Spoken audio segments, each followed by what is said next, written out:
Romeo and Juliet, I wanted to take the time to go over poetic rhythm and meter with you guys, specifically iambic pentameter, because it's the meter that Shakespeare uses the most in his verse, or his lines within his poetry and his plays. Now, to start off our discussion on iambic pentameter, I wanted to first talk about the rhythm of words. Now, words have rhythm whether we recognize it when we're speaking or not, and this rhythm is determined by stressed and unstressed syllables. So let's look at some of the examples that I have over to the right on your screen. Baby. Now baby has two syllables. First a stressed and then an unstressed syllable. We pronounce it baby, not baby. Next we have beneath. Beneath. Beneath also has two syllables. However, it starts off with an unstressed and ends with a stressed. Beneath, as opposed to beneath. Now it gets a little bit more trickier once you get to words that have three syllables, like piano. Piano has first an unstressed, a stressed, and then an unstressed syllable. There are also words that have four syllables. Information.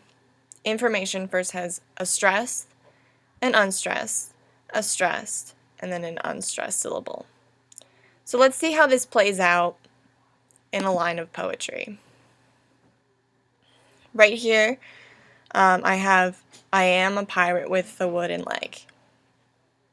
Now, we're talking about iambs, and iambs are made up of two syllables, first an unstressed, and then a stressed syllable. So for this line of poetry, I have I am a pirate with a wooden leg.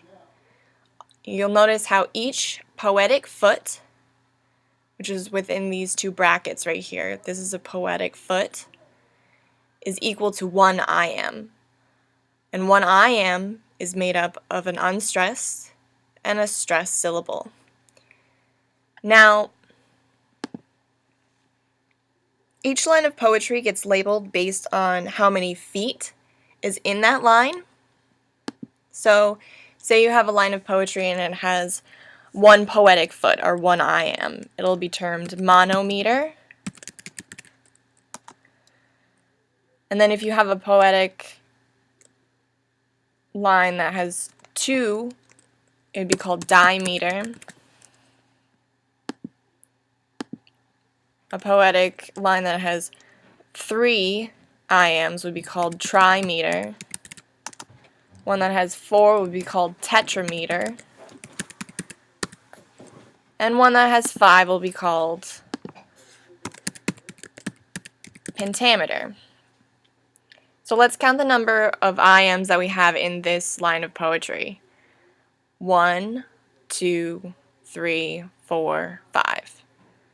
So this type of line of poetry would be termed iambic pentameter, which is, as I said before, the one that was most used in Shakespeare's plays.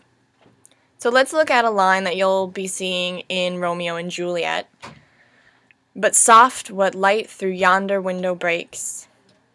You'll see that this follows the iambic pentameter rhythm, but soft what light through yonder window breaks. And that's iambic pentameter.